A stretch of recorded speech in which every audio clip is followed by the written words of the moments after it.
నమస్కారం అండి. మనం ఇప్పుడు ఇలపావులూరి మురళీమోహన్ రావు గారు రచించిన 'నిర్ణయం' అనే కథను విందామా? తెల్లవారుజామున దాటి చీకటి తెరలను చీల్చుకుంటూ పైకి రావడానికి ప్రయత్నిస్తున్నాడు సూర్యుడు.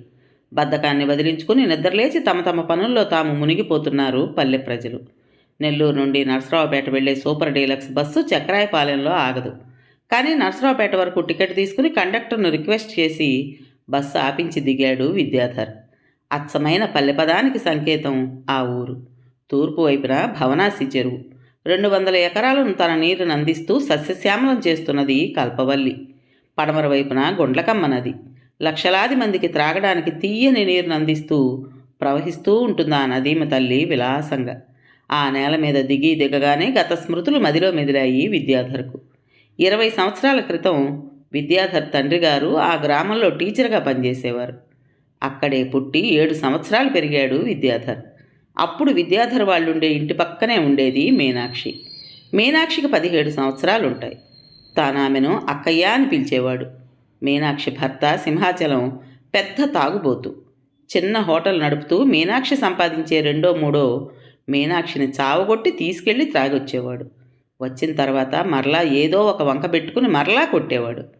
పరులు ఎవరి ముందు తన బాధను వెల్లడించేది కాదు మీనాక్షి. విద్యాధర్ను ఎంతో ప్రేమగా చూసేది. రోజు తినడానికి ఏమైనా పెడుతుండేది.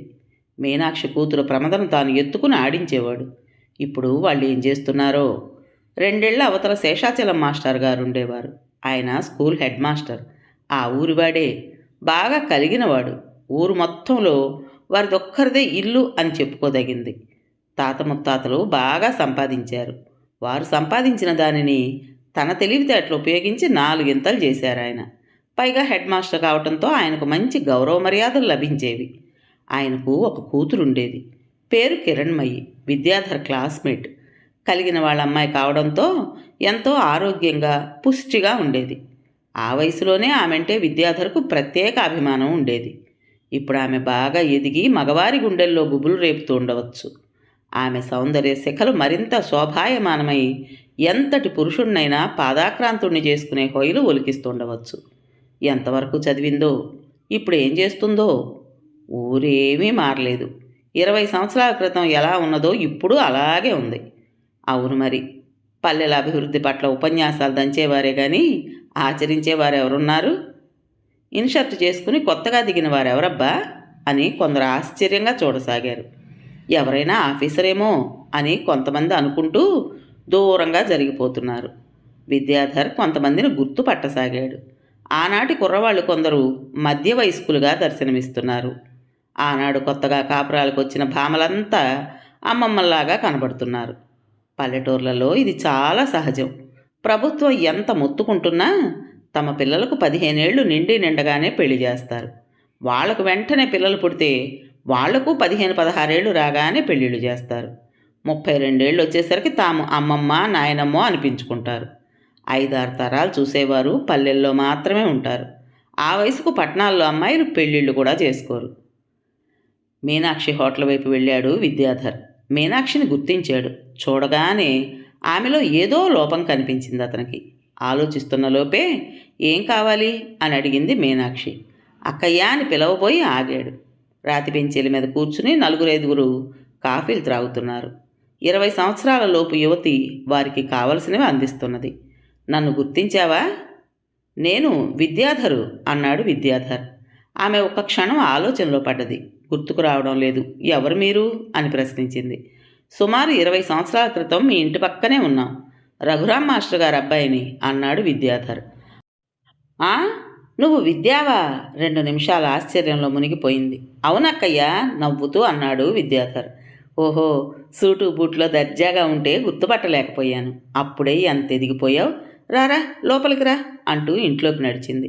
ఆనాటి చిరునవ్వు ఆప్యాయత ఏమాత్రం మారలేదు. కొంతమంది ఆశ్చర్యంగా చూడసాగారు. ఏమిటి ఆగావు? నీకిక్కడ కొత్త ఏముంది? రా విద్య అని పిలిచింది మీనాక్షి. విద్యాధర్ లోపలికి వెళ్ళాడు. కూర్చో బాబు. 20 ఏళ్ళు గడిచినా నువ్వు ఈ ఊరును మమ్మల్ని మర్చిపోలేదన్నమాట. మేమింకా మీకు గుర్తున్నామా? అంతా బాగున్నారా? అమ్మా నాన్నలు ఏం చేస్తున్నారు? బామ్మ బాగున్నదా? అన్నయ్య ఎలా ఉన్నాడు? చెల్లెళ్లకు పెళ్ళిళ్ళయ్యాయా? నీకు కూడా అయిందా? ప్రశ్నల వర్షం కురిపించింది. విద్యాధర్ చిరునవ్వు నవ్వాడు. కానీ ఊరు మర్చిపోకపోవడానికి కారణం అక్కయ్యకేం తెలుసు? ఎన్నాళ్ల నుండో తాను కంటున్న కలలు ఈనాడు నిజం చేసుకోవడానికి ఈ ఊరు వచ్చానని బహుశా అక్కకు తెలియదు. అక్కయ్య, నీ అన్ని ప్రశ్నలకు సమాధానం ఒక్కటే, అంతా ఓకే. అమ్మా నాన్నలు బాగున్నారు. బామ్మ ఆరోగ్యం ఓ మాదిరిగా ఉంది. అన్నయ్యకి పెళ్ళయింది. నేను ఆ ప్రయత్నాల్లోనే ఉన్నాను అన్నాడు విద్యాధర్. మీనాక్షి గలగలా నవ్వింది. అక్కయ్య అనే పవిత్ర భావంతో పిలుస్తున్నప్పుడు అనుకోకూడదు, కానీ మీనాక్షి నవ్వు ఎంతో అందంగా ఉంటుంది. ఆమె నవ్వులో ఆకర్షణ ఏమీ తగ్గలేదు. ఎదుటివారి మానసిక వ్యధలను మరిపింపజేసే నవ్వు ఆమెది. కాఫీ ఇచ్చింది మీనాక్షి. కాఫీ కప్పులో కిరణ్మయి ఊహాచిత్రం కనిపించింది విద్యాధర్కు. అమృతాన్ని సేవించినట్లుగా తాగాడు కాఫీని. అవును, సింహాచలం కనిపించడం లేదు, ఎక్కడికెళ్ళాడు అడిగాడు విద్యాధర్. మరుక్షణంలో మీనాక్షి నయనాల నుండి 2 అశ్రువులు రాలి కింద పడ్డాయి. ఏమైంది అక్కయ్యా? గాబరాగా అడిగాడు విద్యాధర్. నా అదృష్టం బాగాలేదు విద్య. ఆ పాడు త్రాగుడు మానుకొమ్మని నెత్తి నోరు కొట్టుకుని చెప్పినా నన్ను చావగొట్టేవాడే గాని నా మాట చెవిని పెట్టుకున్న పాపాన పోలేదు. ఒకరోజు సాయంత్రం బాగా తాగి తూలుతూ రోడ్డు దాటుతూ లారీ క్రింద పడ్డాడు. కళ్ళ ముందే నెత్తుట ముద్దయిపోయాడు. ఆపుకోలేక బోర్న రోధించింది మీనాక్షి. విద్యాధర్ కళ్ళల్లో నీళ్లు తిరిగాయి. ఎంత దారుణం! ఇంత చిన్న వయసులో నీకెంత కష్టం వచ్చిందక్కయ్యా? ఎన్నాళ్ళయింది అన్నాడు బాధగా. 6 ఏళ్లయింది. పెళ్లికి ఎదిగిన కూతురు నాకు అప్పగించి తాను తప్పించుకున్నాడు అన్నది మీనాక్షి కళ్ళు తుడుచుకుంటూ. మర్చిపోయాను, ఇందాక హోటల్లో నేను చూసిన అమ్మాయి ప్రమదేనా అడిగాడు విద్యాధర్. అవును, ప్రమదా అని పిలిచింది మీనాక్షి. ప్రమద లోపలికొచ్చి విద్యాధర్ని వింతగా చూడసాగింది. దొరబాబులా ఉన్న అతనెవరో ఆమెకు తెలియదు. ప్రమదా, అతనెవరో తెలుసా? 20 సంవత్సరాల క్రితం మన ఇంటి పక్కన ఒక మాస్టర్ గారు ఉండేవారు. ఇతను వారి 2వ అబ్బాయి. నువ్వప్పుడు పసిపిల్లవు. చిన్నప్పుడు నిన్నెత్తుకుని ఆడించేవాడు అని పరిచయం చేసింది మీనాక్షి. ప్రమద నమస్కరించింది. అలా అని నేనేదో ముసలాడిని అనుకునేవు. నేనప్పుడు 5-6 ఏళ్లవాడినే అన్నాడు విద్యాధర్. మీనాక్షి, ప్రమద ఇద్దరూ పకపక నవ్వారు. ప్రమదను యగాదిగా చూశాడు విద్యాధర్. మీనాక్షి నోట్లో నుంచి ఊడిపడ్డట్టుగా ఉన్నది. మరీ అందంగా లేకపోయినా వికారంగా మాత్రం లేదు. కాకపోతే పేదరికం కొట్టొచ్చినట్లు కనపడుతోంది. ఇంతకు ఏం చదివింది ప్రమద అడిగాడు విద్యాధర్. అద్దంకిలో 10 వరకు చదివింది. ఇక ఆ తర్వాత చదువుకోవాలని దానికున్నా చదివించే స్తోమత నాకు లేక ఆపించాను. దీని పెళ్ళే నాకు పెద్ద సమస్యగా మిగిలింది విద్య. ఇంతకు నువ్వేం చేస్తున్నావో చెప్పనేలేదు అన్నది మీనాక్షి. ఇంజనీర్గా పనిచేస్తున్నాను, నెల్లూరులో ఉంటున్నాను. అన్నట్లు ఇదివరకు శేషాచలం మాస్టర్ గారు ఉండేవారు, ఇప్పుడున్నారా అడిగాడు విద్యాధర్. కిరణ్మయి గురించి ఏమైనా చెప్తుందేమోనని కుతూహలంగా చూడసాగాడు. అందరూ బాగానే ఉన్నారు. మాస్టారు రిటైర్ అయ్యారు. ఒక్క కిరణ్మయి సమస్య తప్ప వారికి ఏ చింత లేదు అన్నది మీనాక్షి. విద్యాధర్ మనసు కుదుటపడింది. అంటే కిరణ్మయికి ఇంకా పెళ్లి కాలేదన్నమాట. అయినా ఆమె పెళ్లి మాస్టార్కు ఒక సమస్య. బహుశా గొప్ప సంబంధాల కోసం చూస్తుంటాడు. తాను పెద్ద ఇంజనీరు. తను వెళితే వెతకబోయిన తీగ కాలికి తగిలిందని మురిసిపోడు. ఇక కుదురుగా కూర్చోవటం విద్యాధర్ తరం కాలేదు. సరే అక్కయ్య, ఒకసారి వారింటికి వెళ్ళి చూసొస్తాను అని లేచాడు. అలాగే, భోజనానికి మాత్రం ఇక్కడికే రా అన్నది మీనాక్షి. సరే అని లేచి శేషాచలం గారింటికి గబగబా నడవసాగాడు విద్యాధర్. అన్ని పూరిగుడిసెల ముందు వారి మేడ చూడగానే విద్యాధర్ శరీరం అప్రయత్నంగా పులకించింది. ఈ సమయంలో కిరణ్మయి ఏం చేస్తుందో? ఈరోజు శుక్రవారం. తలంటు పోసుకుని పట్టుచీర కట్టుకుని ఉదయభానుని లేత కిరణాలకు తన నీలికుర్లను ఆరబెట్టుకుంటున్నదా, లేక టిఫిన్ ముగించి ఊయల మంచం మీద విలాసంగా కూర్చుని పేపర్ చదువుకుంటుందా? వేలాదిగా ఊహలు విద్యాధర్ మదిలో ప్రవేశించి ఉక్కిరి బిక్కిరి చేయసాగాయి. శేషాచలం గారింట్లో అడుగు పెట్టాడు విద్యాధర్. ఆయన పడక కుర్చీలో కూర్చుని పేపర్ చదువుతూ విశేషాలు తన వ్యాఖ్యానంతో కలిపి భార్యకు వినిపిస్తున్నాడు. చూడగానే ఇద్దరిని గుర్తుపట్టి నమస్కరించాడు విద్యాధర్. ఎవరు అన్నాడు శేషాచలం. తనను తాను పరిచయం చేసుకున్నాడు విద్యాధర్. వారిద్దరూ ఒక్కసారిగా ఆశ్చర్యపోయారు. నువ్వట్రా? అరే, ఎంత ఎదిగిపోయావు! అసలు గుర్తించలేకపోయాను. ఎంత మారిపోయావు! రారా ఆప్యాయంగా ఆహ్వానించారిద్దరు. ఆ ఆప్యాయతకు పొంగిపోయాడు విద్యాధర్.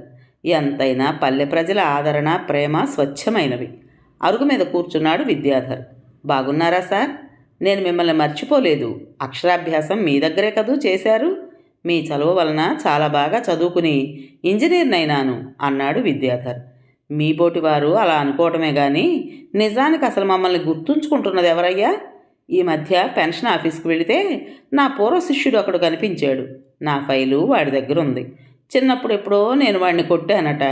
ఆ కక్ష మనసులో పెట్టుకుని నన్ను కుక్కను తిప్పినట్టు తిప్పుతున్నాడు నిట్టూర్పు విడుస్తూ అన్నాడు శేషాచలం. కిరణ్మయి దర్శనం కోసం చూస్తున్నాడు విద్యాధర్. ఇంతలో పంతులమ్మగారు కాఫీ తెచ్చి అందించారు. తాగుతున్నాడు కానీ అతని మనసు కాఫీ మీద లేదు. ఎలా అడగాలా అని ఆలోచిస్తున్నాడు. అవును సార్, కిరణ్మయి కనిపించదే, ఇంట్లో లేదా అడిగాడు విద్యాధర్ శక్తినంతా కూడ తీసుకుని. మరుక్షణంలోనే ఆది దంపతుల వంటి వారి ముఖాలు కళావిహీనమైపోయాయి. పంతులమ్మగారు ముఖం మార్చుకుని లోపలికి వెళ్ళిపోయారు. సగం త్రాగిన కాఫీని వదిలేశాడు శేషాచలం. ఏమైంది సార్, కంగారుగా అడిగాడు విద్యాధర్. దాని ప్రస్తావన నా ముందు తీసుకురాకు, నేను సహించను బొంగురు గొంతుతో అన్నాడు శేషాచలం. విద్యాధర్కి అంతా అయోమయంగా ఉంది. ఏమైంది సార్, నేనేమైనా పొరపాటుగా మాట్లాడానా అన్నాడు. లేదు బాబు, మా కర్మ కొద్దీ కన్నాను దాన్ని. ఒక్కగానొక్క కూతురని గారాబంగా పెంచాం. దాంతో మాకు రుణం తీరిపోయింది. అబ్రహాం అని చిన్నప్పుడు నీ క్లాస్మేట్ ఒకడు ఉండేవాడు, గుర్తుందా? అవును, గుర్తు రాకపోయినా అన్నాడు విద్యాధర్.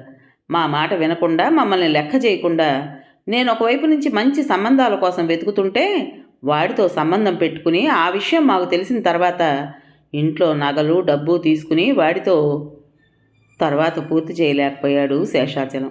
విద్యాధర్ స్తంభించిపోయాడు. క్రింద భూమి కంపించినట్లయింది. 20 సంవత్సరాల నుండి తాను కంటున్న కలలు ఒక్కసారిగా ఎలా చెదిరిపోయాయి. కిరణ్మయిని స్ఫూర్తిగా తీసుకుని తను ఎంతో కష్టపడి చదివి పైకొచ్చాడు. తీరా తాను ఆశించింది అందుకుందామని వచ్చేసరికి ఆశాభంగమే మిగిలింది. అయినా తనను తాను కంట్రోల్ చేసుకున్నాడు విద్యాధర్. నన్ను క్షమించండి సార్, తెలియక మిమ్మల్ని బాధ పెట్టాను అన్నాడు లేస్తూ. అదేమిటి లేస్తున్నావు, కూర్చో, ఈ పూట భోజనం మా ఇంట్లో చేయాలి అన్నాడు శేషాచలం. మన్నించండి సార్, ఈసారి వచ్చినప్పుడు తప్పకుండా చేస్తాను. త్వరలో నేను పెళ్లి చేసుకోబోతున్నాను, మీరు తప్పకుండా రావాలి అని నేరుగా మీనాక్షి ఇంటికి వచ్చాడు. రా బాబు, భోజనం రెడీ. అమ్మాయి, తమ్ముడికి కాళ్ళకు నీళ్ళివ్వు అన్నది మీనాక్షి. మీరు కూడా భోజనానికి కూర్చోండి, అందరం కలిసి భోజనం చేద్దాం అన్నాడు విద్యాధర్. మగవారు భోజనం చేయకుండా ఆడవారు తినవచ్చా నవ్వుతూ అన్నది మీనాక్షి. భోజనం చేస్తూ అడిగాడు విద్యాధర్. అక్కయ్య, ఒక్క మాట అడగనా? ఏమిటి అన్నది మీనాక్షి. ప్రమదం నేను పెళ్లి చేసుకుంటే నీకేమైనా అభ్యంతరమా? విస్తుపోయింది మీనాక్షి. అక్కయ్యతో పరాచికాలు ఆడవచ్చా అన్నది.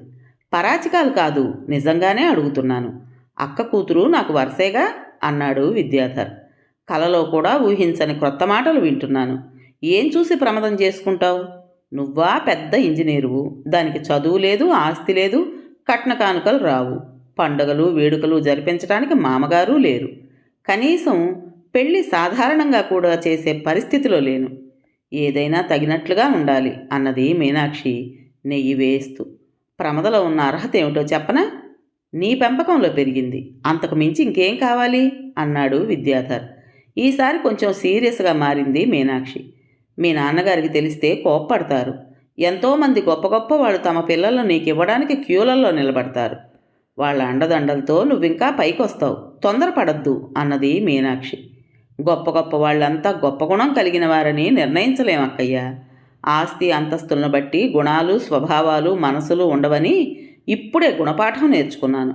నా జీవితంలో కూడా ముందు ముందు ఇలాంటి ఆప్యాయత, ఆదరణ ఆశిస్తున్నాను. అవి ప్రమద దగ్గర పుష్కలంగా లభిస్తాయని నమ్ముతున్నాను. నాన్నగారిని నేను ఒప్పిస్తాను, నువ్వు కాదనకక్కయ్యా, ప్లీజ్ అన్నాడు విద్యాధర్. నీవలా అంటే నాకు కావలసిందేమున్నది? అదృష్టం నా ఇంటి తలుపు తట్టిందని మురిసిపోతాను. కానీ మేము అలాంటివి ఆశించటం ప్రస్తుత సమాజం తీరులో నేరం అవుతుంది. అందుకే ఆలోచిస్తున్నాను అన్నది మీనాక్షి. అలాంటి ఆలోచనలేం పెట్టుకోకు. ప్రమదను నేను అపురూపంగా చూసుకుంటాను. నువ్వు కూడా ఈ పని మానేసి మాతో వచ్చి మాకు తోడుగా ఉండాలి అన్నాడు విద్యాధర్. మీనాక్షి కళ్ళ నుండి ఆనంద భాష్పాలు రాలే. అవును, కిరణ్మయి లేచిపోయిందంటగా, ఇందాక నాకు ఆ సంగతి చెప్పలేదే అన్నాడు విద్యాధర్ చేయి కడుక్కుంటూ. నాకు పెళ్ళిడికొచ్చిన కూతురుంది, ఆ మాట చెప్పడానికి నాకు నోరు రాలేదు. అయినా కిరణ్మయి తనకు నచ్చిన వాడిని చేసుకుందనుకోవచ్చుగా అన్నది మీనాక్షి. నీ సంస్కారం చాలా గొప్పది. ఇక నేను వెళ్ళొస్తా అక్కయ్యా అన్నాడు విద్యాధర్. అందరినీ అడిగానని చెప్పు అన్నది మీనాక్షి. తృప్తి నిండిన హృదయంతో బయలుదేరాడు విద్యాధర్. కథ పేరు నిర్ణయం. రచించిన వారు ఇలపావులూరి మురళీమోహన్ రావు గారు. విన్నారు కదండి. మరి ఈ కథ మీకు నచ్చిందా? నచ్చినట్టయితే లైక్ చేసి మరో నలుగురికి షేర్ చేయండి. అలాగే ఈ కథ పైన మీ విలువైన అభిప్రాయాన్ని కామెంట్ బాక్స్లో తప్పకుండా తెలియజేస్తారు కదా. మరి ఇంత మంచి కథను మనకు అందించిన రైటర్ గారికి మనస్ఫూర్తిగా మనందరి తరపున ధన్యవాదాలు తెలియజేసుకుంటూ, కొత్త వాళ్ళు కనుక మన ఛానల్ చూస్తున్నట్టయితే తప్పకుండా సబ్స్క్రైబ్ చేసుకోండి. రేపు మరో మంచి కథతో మీ ముందుకు వస్తాను. అప్పటి వరకు ఉంటానండి.